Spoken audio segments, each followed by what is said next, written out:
Olá, pessoal, que alegria!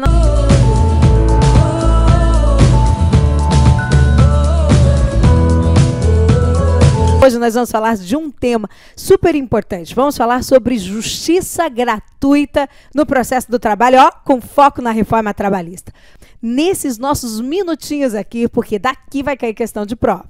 Primeiro, vamos definir quem pode ser o beneficiário da justiça gratuita no processo do trabalho. O artigo é o artigo 790, parágrafo 3º da CLT. Podem ser beneficiários da justiça gratuita tanto o empregado como o empregador. Cuidado, empregador também pode ser beneficiário da justiça gratuita. Tanto o empregado, e eu vou representá-lo por ezinho aqui, como o empregador. Agora, olha, o empregado, ele pode ser beneficiário da justiça gratuita quando? Quando ele receber salário igual ou inferior, agora, veja que tem que ser baixo, a 40% do teto da Previdência. 40% do teto da Previdência, R$2.000 e tantos reais, o valor é baixo. Ou então, ele vai declarar que não tem condições de arcar com as despesas do processo. Para o empregado, só se exige que ele declare, essa é a melhor interpretação do artigo 790, parágrafo 3º da CLT, aplicando 99 do Código de Processo Civil. Para o empregado, presume-se que é verdadeira a declaração de hipossuficiência dele. Então, ele pode declarar que ganha mais do que 40% do teto dos benefícios, mas não tem condições de arcar com as despesas do processo. Já o empregador também pode ser beneficiário da gratuidade da justiça, mas para ele se exige mais. O empregador é uma pessoa para quem não milita a presunção de pobreza. Ele contrata outra pessoa para trabalhar para ele. Logo, ele tem que comprovar. A palavra para o empregador é comprovar. Comprovar que não tem condições de arcar com as despesas do processo. Certo, gente? Então, quem podem ser os beneficiários da justiça gratuita? Empregado e empregador. Isso está claro? Pode ser aquele que recebe salário igual ou inferior a 40% do teto dos benefícios da Previdência Social. Vou só incluir mais um parágrafo aqui, inclui você também. 3º e 4º, tá? Da CLT. Ele vai declarar que não tem condições de arcar com as despesas do processo. Para o empregador se exige a comprovação.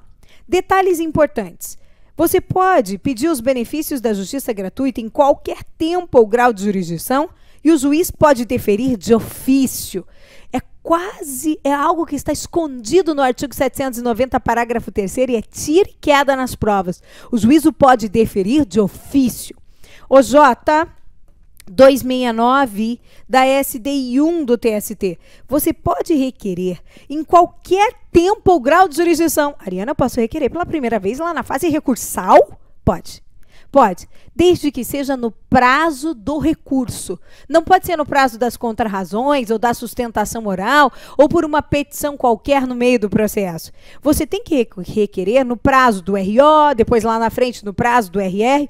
Pode ser no prazo do recurso, desde que... pode ser na fase recursal, em qualquer fase, desde que no prazo do recurso. Ok? Então, de ofício, sim. Para o empregado e empregador, sim. De ofício, sim. Na fase, desde que no prazo do recurso, em qualquer tempo ou grau de jurisdição. Ok. Agora, alguns detalhes pontuais e super importantes. Primeira coisa, o beneficiário da justiça gratuita, gente. Olha o que acontece. Ele tem que pagar honorários advocatícios. Beneficiário da justiça gratuita paga honorários advocatícios. Sim, se for sucumbente. Paga com os créditos recebidos no processo, créditos do processo, deste processo ou outro processo, ou então, no prazo de 2 anos, ser comprovado que não preenche mais os requisitos da justiça gratuita. Então, ó, ele paga os honorários advocatícios. Paga como? Paga com que dinheiro? Com o dinheiro que ele tem depositado lá na caderneta de poupança? Paga com o seu carro? Não. Ele paga com os bens que ele tem? Não. Ele paga com os créditos do processo.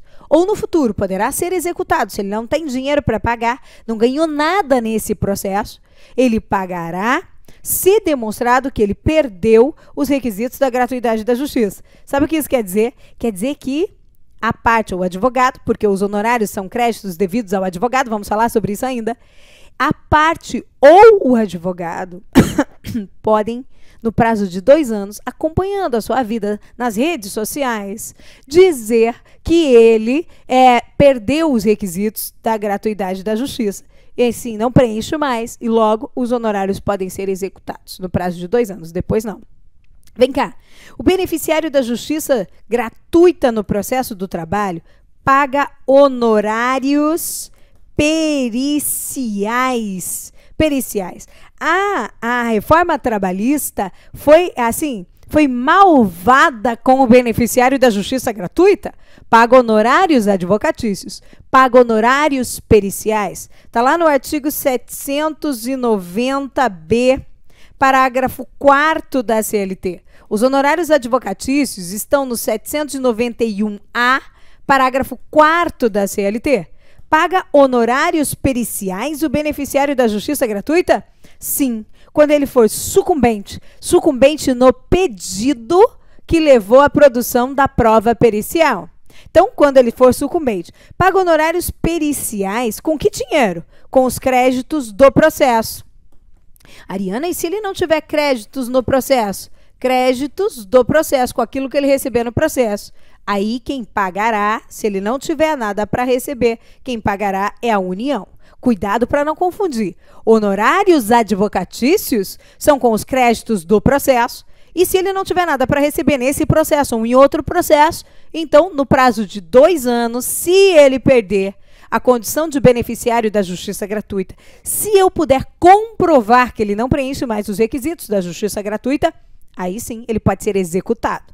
O perito não, o perito vai ter que receber agora. O perito vai receber agora. Como? Ou com os créditos do processo, ou se o empregado não tem R$1 para receber no processo, então a União é quem vai pagar.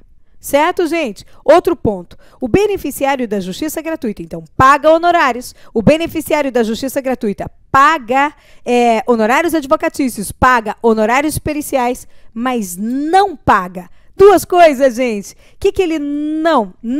Ele não faz depósito recursal. Depósito recursal, não. Está lá no artigo 899, parágrafo 10º da CLT. Ah, isso aqui vai cair. Ah, vai cair. Então, ele é isento de depósito recursal.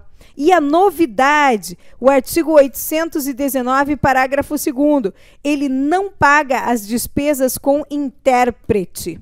Então, quem paga as despesas com intérprete agora é uma novidade, é uma alteração legislativa que já veio depois da reforma. Gente, olha a importância disso. Olha a importância. Então, quem paga as despesas do intérprete é a parte sucumbente. Sucumbente na demanda. Sucumbente, salvo ser beneficiária da justiça gratuita. Repassando o que vimos até aqui. Larga o que você está fazendo. Larga, gente, me diz. Quem é o beneficiário da justiça gratuita? Só o empregado ou empregado-empregador? Empregado-empregador. Só que o empregador precisa comprovar que não tem condições de arcar com as despesas do processo. Muito bem.